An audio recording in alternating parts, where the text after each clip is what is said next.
you for joining us today at A Conversation Toward Racial Justice. Please join me in welcoming Douglas Haynes, Chief Diversity Officer and Vice Chancellor for Equity, Diversity, and Inclusion. Thank you so much, Dr. Bonet-Hammer. Good afternoon. Good afternoon on this beautiful Southern California day. I hope wherever you are, the sun is shining. The image of the sun is a powerful symbol for this special day as we commemorate George Floyd. It may be a source of hope as well as an occasion for enlightenment for the future. A year ago today, former Minneapolis police officer Derek Chauvin killed George Floyd. His death brought unlikely people together in spite of the pandemic. It was not an accident. It began with a simple act, though profound gesture of courage by teenager Darnella Frazier, who recorded the encounter that proved to be the final 9 minutes and 29 seconds of George Floyd's life. This recording became a viral and visceral experience. Millions of people across the country and world bore witness to this violent and public act of anti-Black racism. The spring of 2020 began a period of personal and public introspection about systemic racism that took the form of protests against police brutality and demonstrations in support of Black lives. Countless people who did not even know George Floyd, chanted his name, held his image aloft, and honored his life in a variety of public memorials and tributes. In support of the Black Lives Movement, so many marched, listened, and learned with open hearts, proudly and indeed defiantly displayed BML posters on windows and on lawns, publicly pledged to do more to advance racial justice in their neighborhoods and communities, in not-for-profits and businesses. This reckoning was not the first in the United States, but it certainly presents the country and indeed this campus with yet another opportunity for racial justice. So much has taken place, but so much more remains to be done. This webinar commemorates George Floyd, a 46-year-old Black man who was a son and a father, a friend.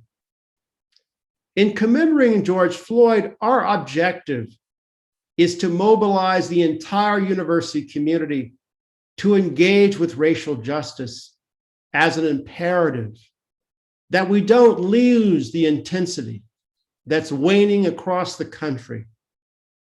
George Floyd's death was neither the first nor sadly the last of an unarmed Black man or woman or child in police custody.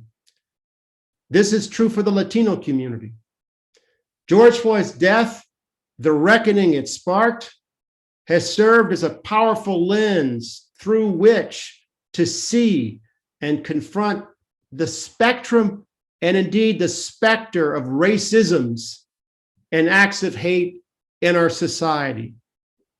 The acts of anti-Asian discrimination, the acts of anti-Muslim discrimination, the acts of anti-Jewish discrimination, among so many others, regrettably. The question before us now is, how do we put racial justice at the center of inclusive excellence? This program would not be possible without you and our faculty panelists. And I genuinely want to express my gratitude to the audience that had made this a priority today, to be in community and making this program a priority. The program format this afternoon consists of two parts: brief panelist reflections on the significance of this commemoration, followed by questions and answers. I want to particularly encourage each of you to share your questions in the question and answer feature. I will do my best to get to them. Now, it is my honor to introduce the panelists in ascending order and briefly describe the subject of the reflections. Chair and Professor of Chicano Latino Studies, Belinda Campos, will discuss racial justice as a public health imperative. Political science professor Claire Kim will respond to the question, are we in this together? The landscape of racism in the United States. Associate Professor of Criminology, Law, and Society, Bryan Sykes, will address the cost and consequences of justice in America. And now it is my honor to introduce Chancellor's Professor of Law, Michele Goodwin, to share her insights in response to the statement, "This time was supposed to be different." Professor Goodwin, thank you. It's my honor and pleasure to be with you, Vice Chancellor Haynes, and our community.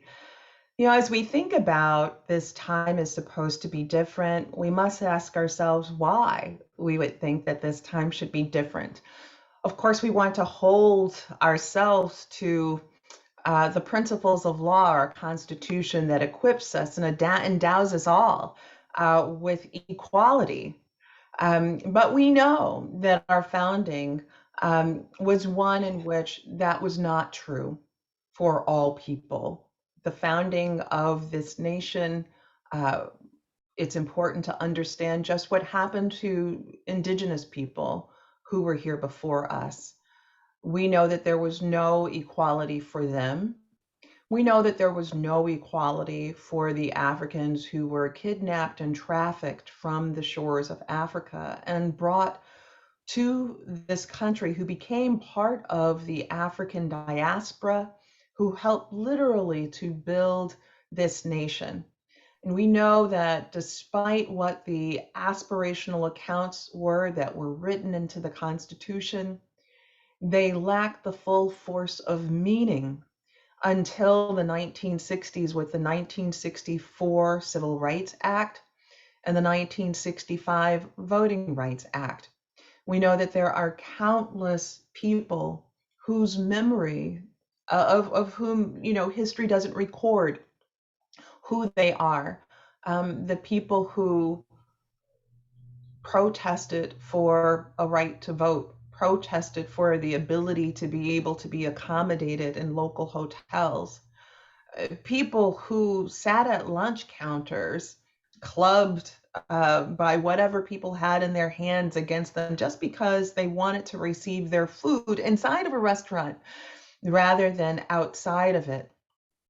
And so that very quick, thin history tells us something, that when we think today that these times should be different, and in fact, we think that even after the murder of George Floyd, that in the last year it should be different. But we know it hasn't been, and there have been absolutely painful accounts that we have seen in terms of the lives of so many.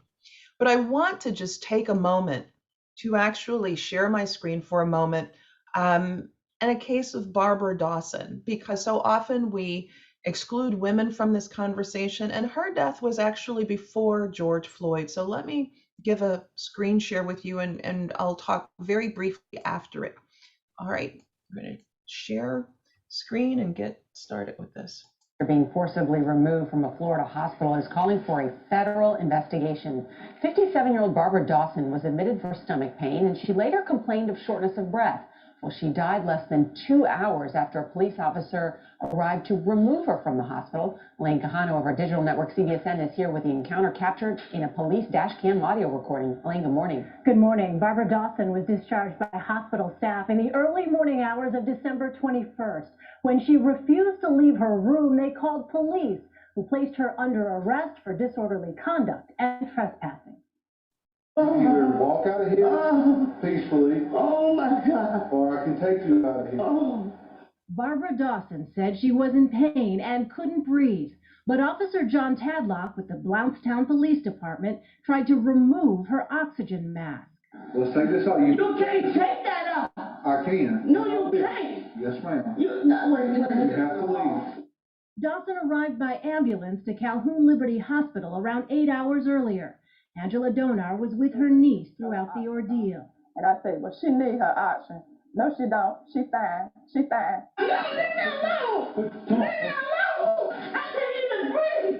Officer Tadlock suspected Dawson was trying to avoid going to jail. Put your hand behind your back. You seem to be breathing okay right now. Please put your hand behind your back. Dawson collapsed outside of the hospital, just feet from the police car. Falling down like this, laying down, that's not going to stop if you going to jail. She is sick. She's okay. Dawson remained next to the police car for 18 minutes. Officer Tadlock and medical staff tried to get her in. She's just dead waiting. They lay her back, and then somebody grabbed her feet. Minutes later, a doctor demanded Dawson be readmitted to the hospital, where she died. Calhoun Liberty Hospital said they continue to grieve the loss of a patient, and we are setting up a medical and community task force to review best practices and better communication. In that tape, she was begging for help. Martha Smith Dixon said her cousin was a pillar of her community. Everyone knew Barbara. She was a jewel. Benjamin Crump is representing Dawson's family. Nobody should die like this. Today it was Barbara Dawson. If we don't speak to this, it will be someone else tomorrow. Barbara Dawson was uninsured. A medical examiner found she died from a blood clot in her lung. Hospital staff told police Dawson was okay and had been discharged. 2 Florida agencies are investigating. Gail? Very disturbing story. So I share that when we think about who was the tomorrow, George Floyd was Barbara Dawson's tomorrow. Dante Wright was the tomorrow of George Floyd. And so when we think about this time being different, we need to be mindful that unless we engage in conversations like this and action in our communities, there will be other tomorrows that will be the Breonna Taylors, the George Floyds, the Dante Wrights, and others. I look forward to this conversation. Thank you so much, Professor Goodwin. I now want to invite Professor Bryan Sykes to comment on the costs and consequences of justice in America. Thank you, Doug. And thinking about the theme of the costs and consequences of justice in America, I want to make 3 points. First, racial domination and social inequality exact high costs on society. American history is replete with incidents of racialized structural violence, where Black and brown bodies have not received justice in the criminal legal system.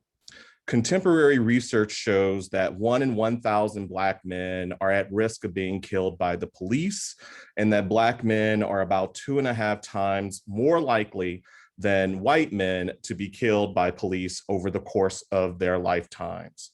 Compounding the problem is that victims of police violence rarely have charges brought against officers, and when charges are brought, juries are poised to extend the police the benefit of the doubt, as few officers are ever convicted. Even when people of color protest police violence, they are met paradoxically with more and overt police violence. When considered alongside entrenched community policing, immigration raids, mass incarceration, and mass surveillance, people of color pay a high cost for justice in America, often with their liberty and with their lives. To place this in context, I want to show a figure of the male death rate from state violence in the United States since 1990. Using data from the Global Burden of Disease, I estimate the mortality rate from state violence is the highest it has ever been in the last 30 years, at 4 men per 1 million male residents, representing an almost 50% increase from the 1990 level. Yet, as shocking as this figure may be, my recent research with a consortium of international scholars shows that the data from the US National Vital Statistics System, which catalogs the cause of death for all Americans, systematically and significantly underestimates the number of deaths to police violence by nearly 56% when compared to 3 non-governmental open source databases on police violence.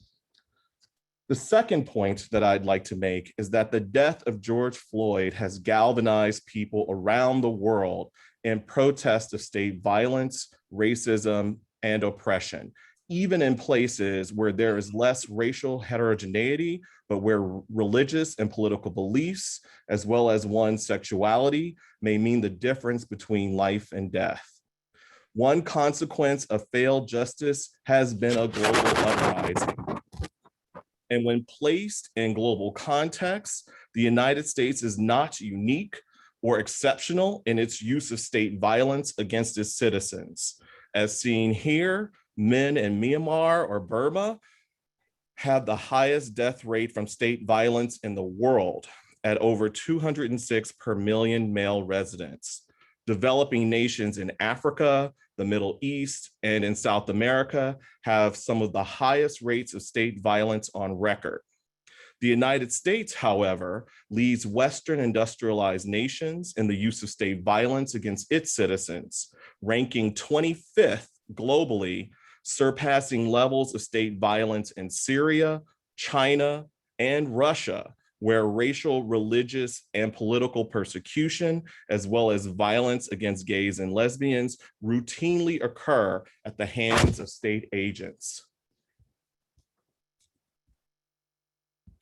The third point I'd like to make is that the consequences of a failed justice system reflects the broader political and institutional failures within society. In March, the Democratic-led House passed the George Floyd Justice and Policing Act without Republican support. But the bill's path in the 50-50 Senate, where most pieces of legislation need 60 votes to break a filibuster, is uncertain. And it's not clear that there would be enough Republican support to pass the legislation. Thus, the institutional failures of our political system continue to make possible the injustices of police violence,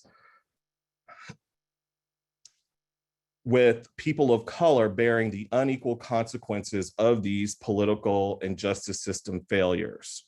Thus, George Floyd's death was a major turning point in the fight for racial justice because the manner of his death highlights vestiges of racialized violence that many believed ended with the civil rights movement. Ultimately, the fight to end systematic oppression may be local in reform, but is global in reach. And with that, I will turn this back over to Doug, and I look forward to the Q&A. Thank you so much, Professor Sykes. I now want to invite my colleague, political science professor Claire Kim, who will respond to the question, are we in this together, the landscape of racism in the United States? So thanks so much, Vice Chancellor Haynes, and thank you to your staff at OIE for putting this together. I wanted to bring 3 items to your attention. The report of the International Commission of Inquiry on Systemic Racist Police Violence against people of African descent in the US, which was issued 2 months ago in March of 21. The George Floyd Justice and Policing Act that Professor Sykes just referenced, which seeks to curb police violence that is now stuck in the US Senate. And third, the COVID-19 Hate Crimes Act, aimed at curbing anti-Asian violence, which sailed through the Congress with huge majorities and became a law just days ago. What can we learn from looking at these 3 items together? And what do they tell us when looked at together about current racial dynamics in the US? So what I want to do is briefly explain each item and then lay out what my interpretation is of how we should look at them together, and then leave you with a couple of questions to consider. So let's start with the report of the International Commission of Inquiry on Systemic Racist Police Violence against People of African Descent in the US. This came after the protest movement that arose after the murder of George Floyd, when the families of many of the Black murder victims of police violence, and along with some racial justice groups, went to the UN Human Rights Council and asked them to establish a commission of inquiry of this type. The UN Human Rights Council, under the influence of the US government, declined to do so. And then so a private group of human rights professionals and experts from around the world put together this commission. Their report shows that Black people's rights, including the right to life, liberty, and security, the right to a fair trial and the presumption of innocence, the right not to be tortured or subjected to cruel and degrading treatment, that these are all systematically violated by the police in the US. The report asserts that these violations constitute crimes against humanity according to international law, and thus warrant an investigation by the International Criminal Court. The report also asks the US government to, quote, acknowledge that the transatlantic trade in Africans, enslavement, colonization, and colonialism were crimes against humanity, unquote, and to establish a congressional commission on reparations. It's interesting that the report self-consciously situates itself in a century-long tradition of Black internationalist struggle, connecting to William Patterson's petition to the UN from 1951, We Charge Genocide, Malcolm X's petitions to the UN, the Black Panther Party's petition to the UN, etc. What about the second item, the George Floyd Justice and Policing Act, which again was a response to the protest movement that arose after the murder of George Floyd a year ago? So this act was meant to ban certain police practices like chokeholds or carotid holds, and to increase police accountability by making it easier to hold them responsible for their actions, and also to overall sort of remedy or prevent police profiling. This act passed the House on a close vote along party lines and got stuck in the Senate, where police unions in particular have been very vocal opponents of the bill. It has, as Professor Sykes mentioned, a very uncertain fate in the Senate. And lastly, the COVID-19 Hate Crimes Act, introduced by 2 Asian American lawmakers to address the recent upsurge, COVID-related upsurge in anti-Asian violence. This bill overwhelmingly passed the House and then passed the Senate 94-1. So let's stop for a moment and think about that. 94-1, the Senate passed this bill. Biden signed it. It is now law. This Hate Crimes Act designates a Department of Justice person to expedite the review of hate crimes, provides funding to local law enforcement to establish hate crime programs, and it was specifically targeted to help Asian Americans, as the preface to the law details. So my question is, why is the International Commission on Police Violence Against People of African Descent largely ignored, while the George Floyd Justice and Policing Act is stuck in the Senate, and the Hate Crimes Act sails through both houses of Congress with fanfare, 94-1 in the Senate?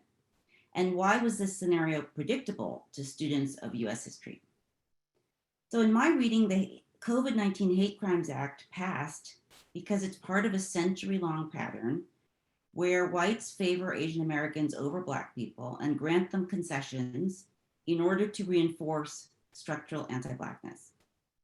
So if you think about the Black freedom struggle at home and abroad, they're calling out anti-Blackness on the part of the US society and government, as represented by the report I mentioned.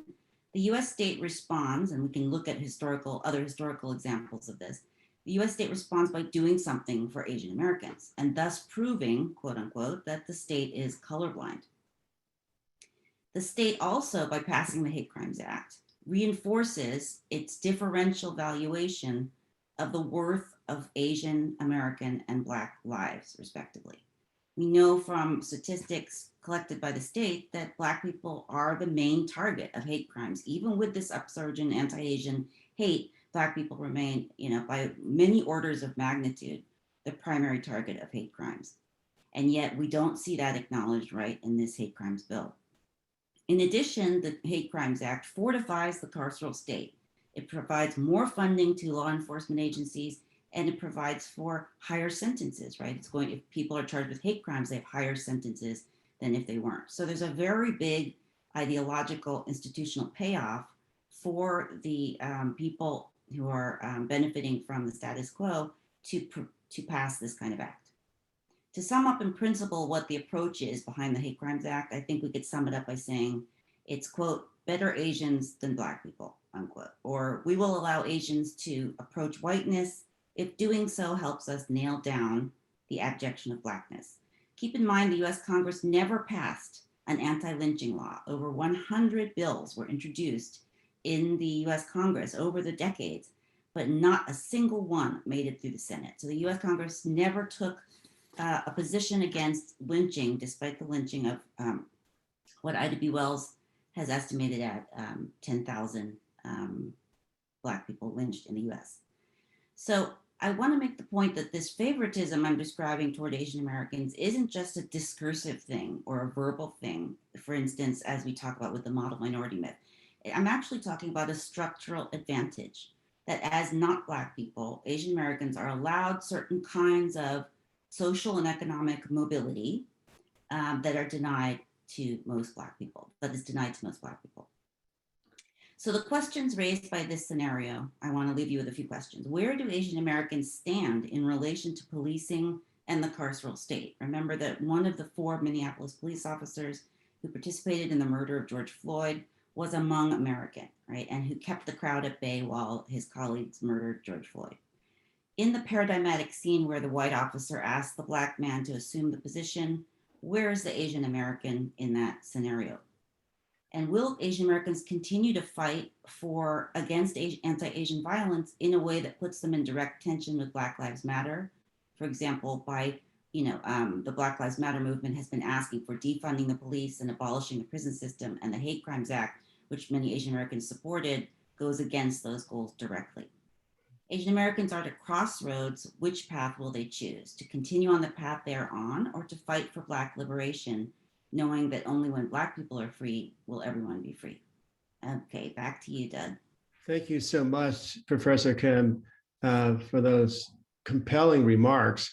I now want to invite Chair and Professor of Chicano Latino Studies, Belinda Campos, who will discuss racial justice as a public health imperative. Thank you for the introduction. And I want to begin, like many of my colleagues, by thanking Vice Chancellor Haynes for putting this together, this opportunity to reflect on racial justice on the 1-year anniversary of when George Floyd was murdered. This morning, Vice Chancellor Haynes also sent out an email to the UCI community, and it addressed the topic of moral leadership. And I really liked the term that was used, because moral leadership to me seems to address like the next point of the conversation, because this is an ongoing conversation, because it's going to be a lot of ongoing work. So I echo Professor Goodwin, Professor Kim, Professor Sykes. They're thinking that this is not done by any means, but it is an opportunity to continue talking and thinking about the work that needs to be done. And for me, because I study health, I really think about this as a public health imperative. I think that this is exactly the right way to think about that. And the reason for that is that if you think about all the ways in which inequality manifests itself in terms of health, the term that we use in the business is social determinants of health. And what this means is that we shift our focus away from biological processes as the only thing that matters for health, and think about the interaction of biological processes with social processes. And so social determinants of health, which is captured by the disproportionately higher rates of illness that those of us who grow up in environmentally toxic environments, that those of us who work jobs that are difficult labor or physical labor or have a hard time finding a job at all, those of us who survive these conditions, who get exposed to the trauma of seeing our loved ones potentially killed or harmed in medical settings, those are social determinants. They're not matters of biology, but they are key to the health manifestations of inequality. It's how it's written onto our bodies. When we grow up in environments that undermine our health, when we are exposed to traumas that then we have to somehow muster the strength to overcome, and when we are then subjected to a for-profit medical system that prioritizes us last, and oftentimes, as this painful video that Professor Goodwin showed highlights, how we're something to be set aside, particularly if we're uninsured or underinsured, or the people that we're interacting with are predisposed to think of us as threatening or as being insincere when we're sharing our symptoms. Then you start to see a real health manifestation of inequality that leads to the far more shorter lifespan that African Americans have in the United States, that leads to, for gente Latina, the people that I particularly study, it indicates that health becomes worse over time with more time in the United States. And I think that today we are rightfully focused and centered on African American patterns of health. And one of the things that is most troubling, I think, in the health pattern literature is that for the most part, there is a general finding that the better off you are in terms of resources and socioeconomics, the more likely you are to have better health. But that pattern is not true for our African American folks. In that case, being higher in terms of socioeconomic status does not confer the automatic benefits of higher health. There is still incredibly troubling rates of, for example, having difficulties during pregnancy, of being ignored in terms of your concerns, again, in ways that Professor Goodwin's video just viscerally showed us right now. And what I think is really important about thinking about social determinants of health, these health manifestations of inequality, is that all too often, these are not matters of technology or resources. It's not a question that defies an answer. It's not an issue that requires intensive study on the part of researchers like myself to figure out and to resolve its intricacies. It's a matter of moral and political will. And to the extent that that is so, I think it is useful to have had this renewed salience of the kinds of brutalities that some people are subjected to and some of us are not.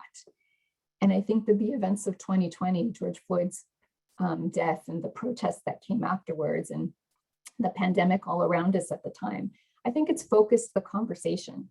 And, you know, I'm not optimistic or pessimistic about where that conversation is going, but I think that focusing on the word injustice, I hope, brings us to a point where we can have a conversation about how can we fix what's wrong. So I like the term moral leadership. I like the terms injustice. I think they move the conversation in a way that I hope is accessible to most of us, because injustice tells us that we should be moving forward and fixing what is wrong. And I think moral leadership is something that we can all be involved with. I'm a psychologist by training, so I tend to think of systems as involving people as the sort of the bottom line node of those systems. And I think that we all have work to do. And to the extent that we see ourselves as part of the work that has to be done, to the extent that we think about, okay, now that these matters are renewed and salient in my mind, how could I treat people differently? How could I listen to their symptoms and to their cries for health? How could I think about what kind of environments we're growing up in? How can I direct resources?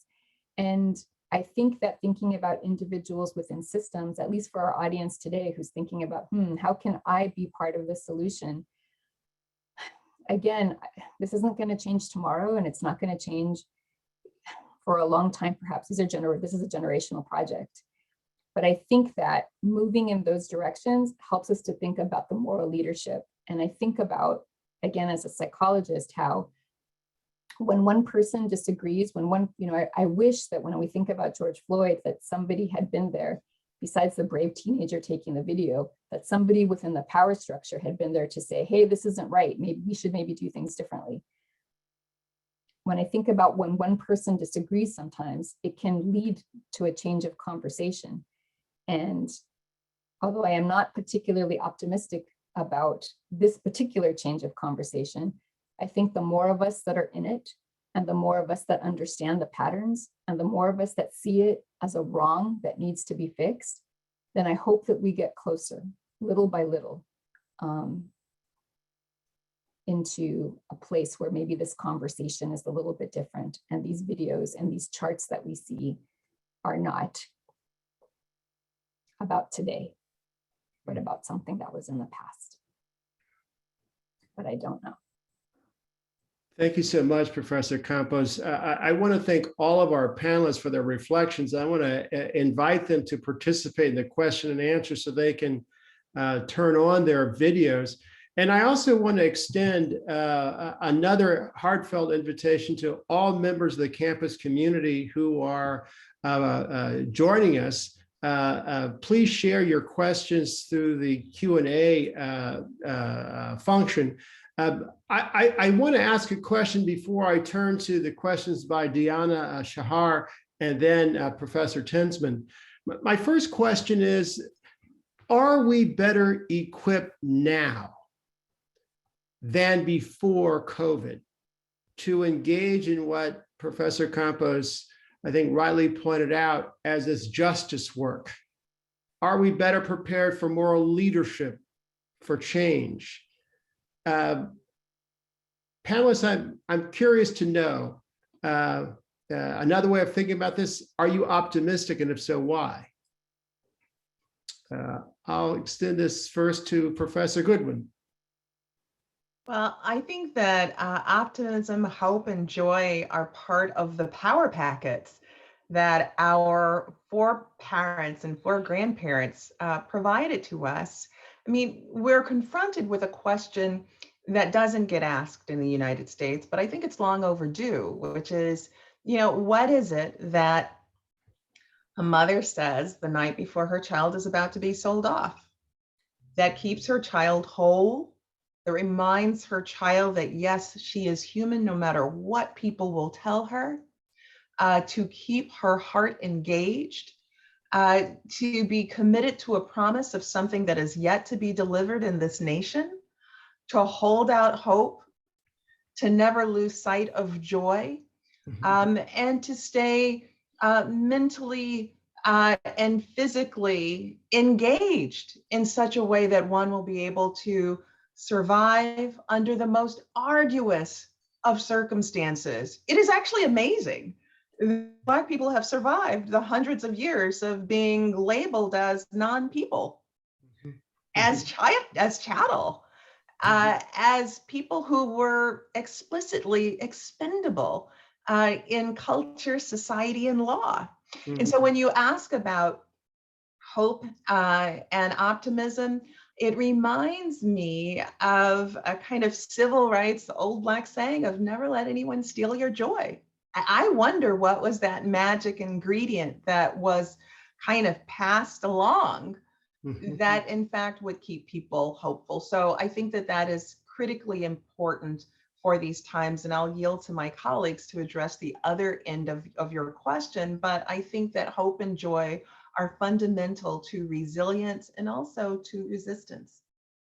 Indeed, it's an active resistance. I want to reach out to Professor Kim. Do you have any comments to share?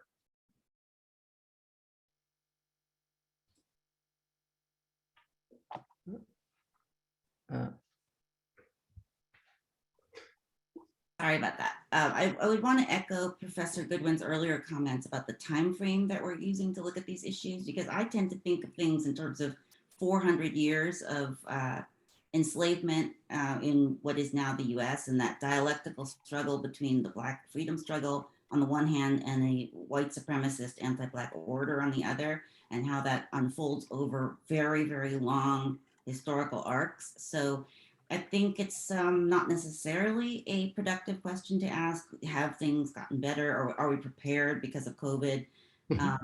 Because that, we're talking about a 1 or 2 year time frame. But I do think two things happened during COVID that are relevant to what we're talking about. One is the protest movement following the murder of George Floyd is, according to the New York Times, the largest protest movement, the largest racial justice movement in the nation's history, 15 to 26 million people. Wow. So that's really significant. Secondly, the January 6th insurrection, white nationalist insurrection at the Capitol, right? So both of these moments are about, this dialectical struggle between these two forces.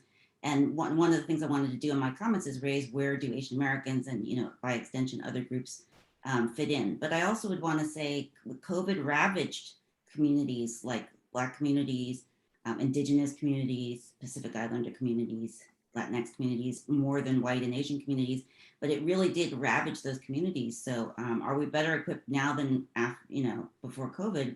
We have to think about that in terms of the lens of death and suffering too. My goodness, thank you so much. Professor Sykes. Yes, for me, the answer to this question is one of muted or cautious optimism. because, I do want to draw attention to how business leaders and corporate America has taken a stand for many companies. And in doing so, they have intensified their efforts to reform. And some of them have even added, many of them, I should say, have even added increased diversity on their corporate boards and in positions of leadership following George Floyd's death, in their reflection of systemic racism in America and the ways in which their contributions and their workplace practices often contribute to the entrenchment of the systematic racism. And so it is worth pointing out that some organizations have picked up the mantle and have committed to making lasting reforms. Whether they do so in the long run is an open question, but in the short run, many of them have done so. So I want to ensure that we're recognizing progress when it does happen, but that we don't lose sight of the long-term goals. Professor Campos, I'm judging by your head nod that you agree. Oh, yes, I'm appreciating everybody's comments. And when I think about whether I'm optimistic or pessimistic, I think my answer would be, it depends on the day that you ask. Yeah. There are some days when I'm feeling particularly pessimistic, but then when I think about the work that still needs to be done and how hard it is and how every day it seems that we're hearing about another egregious incident that you're like, this should not be happening. It should be beyond question that this should not be happening. But then there are days when I feel more optimistic. And one of those days for me comes when I remember things. So in my youth, I grew up in Southern California, and I was a teenager when the Rodney King incident happened. And what I remember is not just the incident, I mean, its salience, but I remember what happened when we heard about the verdict, when all of Los Angeles heard about the verdict. And I think that I'm struck by how different the conversation was back in 1992, in the 90s, than it is now. I'm struck by, when I think of optimism, when I saw the protesters who were coming out after the George Floyd, I was struck by how they were representative. They seemed to me to represent all different slices of society coming out for those protests. That wasn't just some of us. Right. That was a lot of us. Yeah. Historical numbers, Professor Goodwin says. And those are the days when I think I feel more optimistic. I was like, that's a sea change. The renewed salience of this conversation has undergone a bit of a sea change. It's not just some of us who care about this. It's become part of the national conversation in a different way. And that makes me optimistic, as Professor Sykes says, that we have to recognize what the progress is, because that hopefully gives us a little bit of the hope that helps us to keep going in the face of things not changing as quickly as we would want. I echo that, and I think in the questions, Dinah Shahar, focuses on legislation that is in a number of state legislatures that essentially are prohibiting or seeking to prohibit ethnic studies or critical race theory. I'm sorry, and furthermore, we also have questions about what next. How do we address healthcare inequities, which was raised by, an anonymous attendee, but also Professor Tensman raised a question that brings the discussion about policing literally to the University of California and certainly UC Irvine. And she asked, what kind of policing is appropriate on UC campuses? Why is UC proposing new forms of specially armed police squads for crowd management? Is this progress on this issue? I think Professor Tensman is referring to a set of draft policies that have been sent out for campus review and discussion, and it's generating a tremendous amount of concern and attention. But I want to return to our basic question. What kind of policing is appropriate on UC campuses?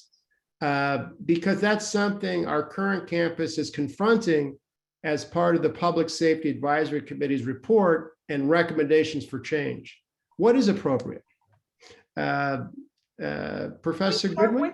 Can we start with stereotype first? Because I think that that says a lot. So originally, the original police were slave patrol police, and they were given the authority to police in the kind of brutal ways that we now complain about when we see on video. The law enforcement statutes provided for explicit brutality, explicit surveillance, without there being any sense of justice or privacy or autonomy for Black people. And we saw how that level of policing shifted through Jim Crow, and then we see that what it means today. We've seen what it means on college campuses, and we've seen what it means outside of college campuses. And I'm deeply concerned about the militarization of policing, which I think that we all ought to be concerned about. But so much of this also links to Diana Sahar's question, which is about the kind of rooting out of critical race theory, which is really a kind of conflation, right? It's like, you know, I mean, what do people really know about critical race theory who are in legislatures? I think it really is the fear of engaging with our history, and the label of critical race theory makes it sound as if it's something that is scary, which says a lot about our country. Race, critical theory. Right? What does that say about our nation and how wedded it is to a certain type of stereotype about Black and brown people, about its historical origins that include Asian Americans as well? And so if we allow then this level of purposeful ignorance and stereotype and propaganda to lead our conversations in universities and outside of universities, well, that influences then how police and go about their work. So I actually think that we must be more critical about police engagement generally, the weaponization of policing, the militarization of policing, and what this means in terms of surveillance that is always disproportionate in our country. And unless we're mindful about our histories, then we will always be disconnected to the ways in which it is disproportionate, it is racialized, it is colorized in our country. Colleagues, further comments on this question? Yes, Professor Kim?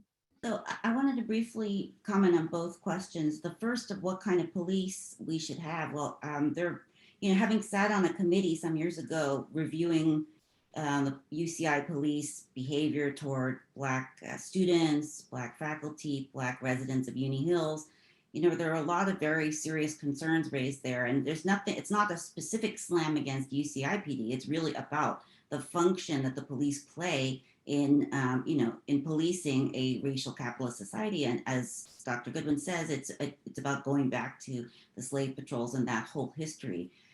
So I believe very strongly that we cannot sort of, as scholars, talk about mass incarceration and critique that and the devastating effect it's having, not just on Black communities and individuals, but on society as a whole, as we transfer money, right, which should be used to sort of create a living wage for people and instead transfer to the prison industrial system.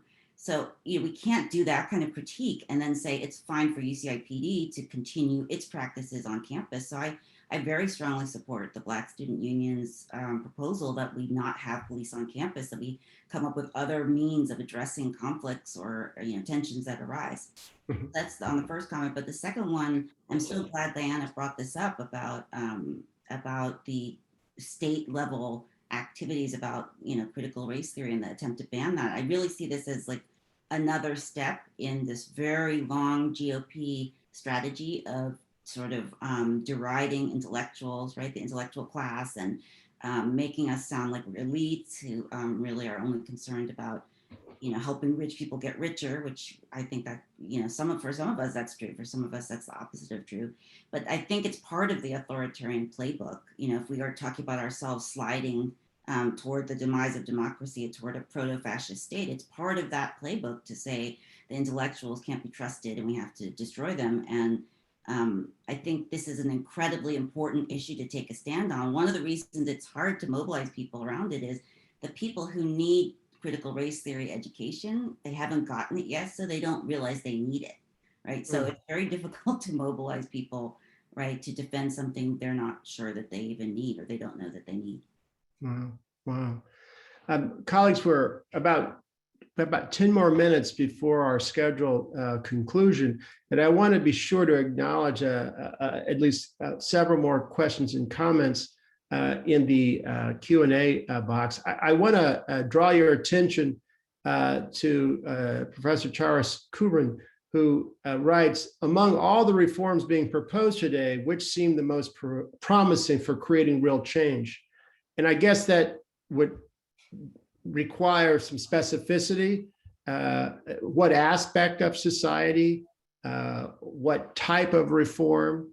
And I think it's the question is about, is it possible to work towards creating a society that's organized around justice for all instead of for some?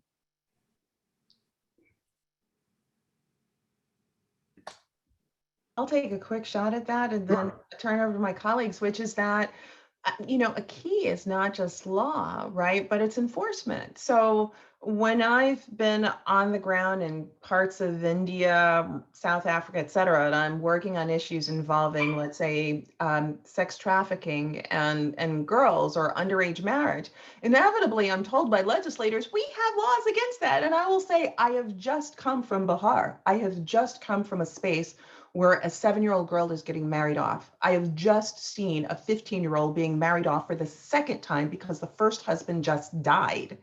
And they'll say, well, but here's the law. So the real key is not just coming up with the law, right? We can do that. We saw a United States Constitution. We saw the 13th Amendment, 14th Amendment, and 15th Amendment. In 1865, slavery was abolished. It's 100 years later that we have the 1964 Civil Rights Act and Voting Rights Act. So it's not enough, right, to pass law. But what really is important is having the social commitments, the legal commitments, the economic commitments for transformation.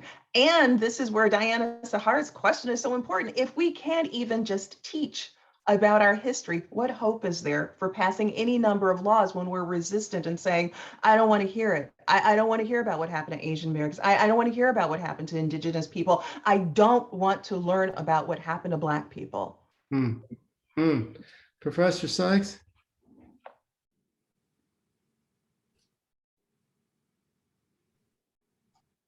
Sorry, I've been musing on this question and several of the previous questions, and I like Professor Kubrin's question about what reforms that have been proposed seem the most promising. But for me, I just want to turn that in on its head a little bit, suggest what legislation do we need that hasn't been proposed? And we have a number of critical social problems that our police agencies are in the lives of their communities that they serve.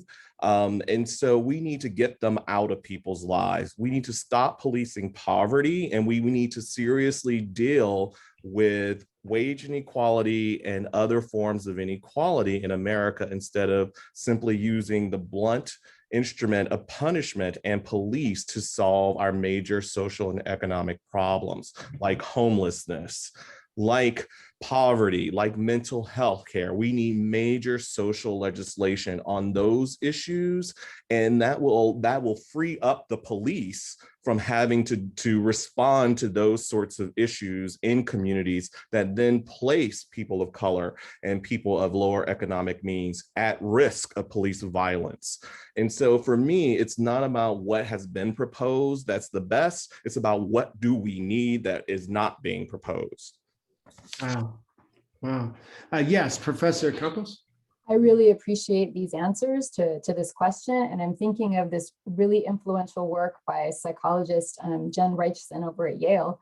And what she says is that part of the work that needs to be done is like really at the fundamental individual level, which is that to the extent that we are trained, that we are ingrained with the idea of associating Black with threat, that has to be something that we have to work on changing from the very beginning. And there are ways to do so.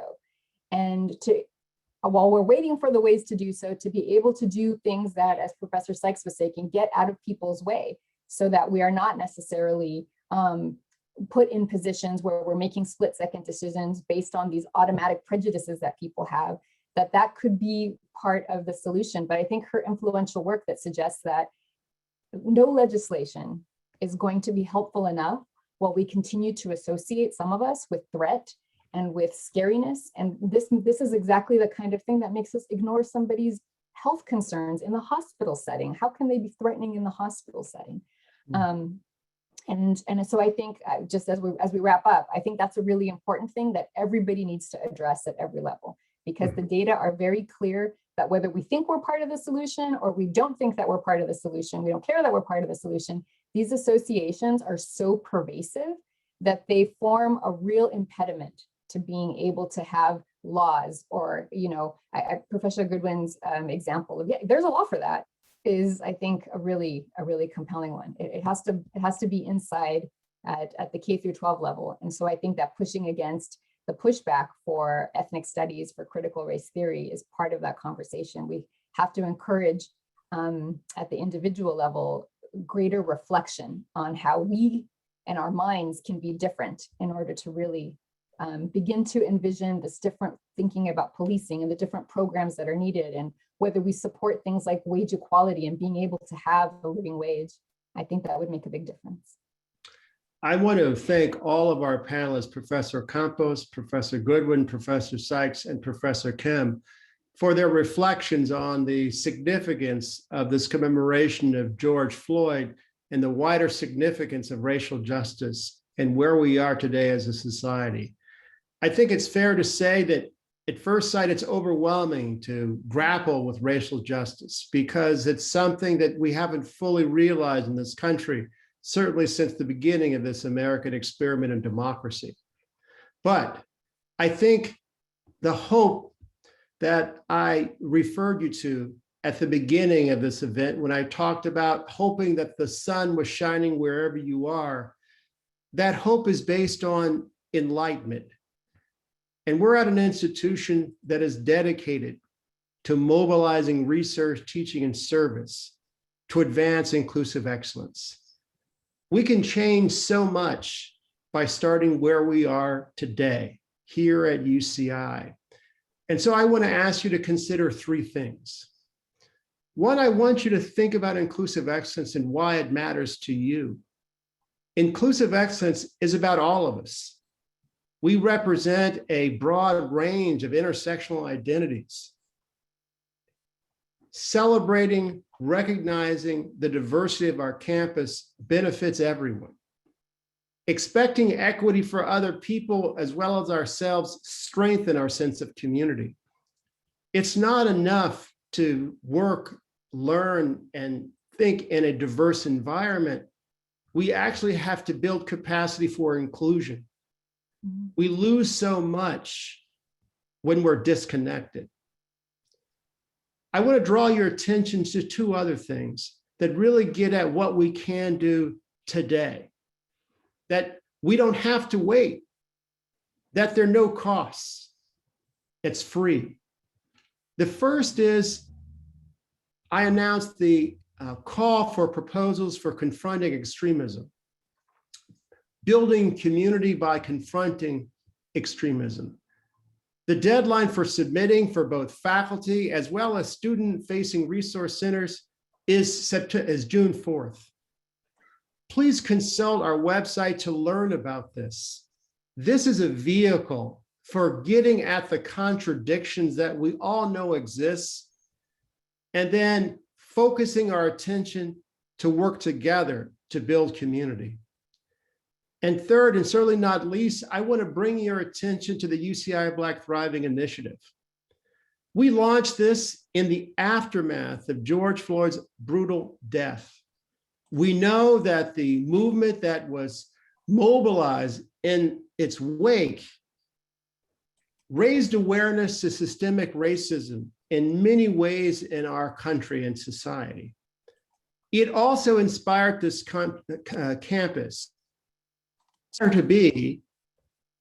to aspire to be the nation's foremost destination for Black people to thrive, as undergraduates and graduate students, as faculty and staff employees, as alumni, and in communities we serve. Please consult our website to learn how you can participate in the Black Thriving Initiative. We want you. We want to work with you. And together we can promote inclusive excellence together. I want to thank you all for your time, and I want to gratefully thank my panelists and my team at OIE for making this event possible today. Have a good day.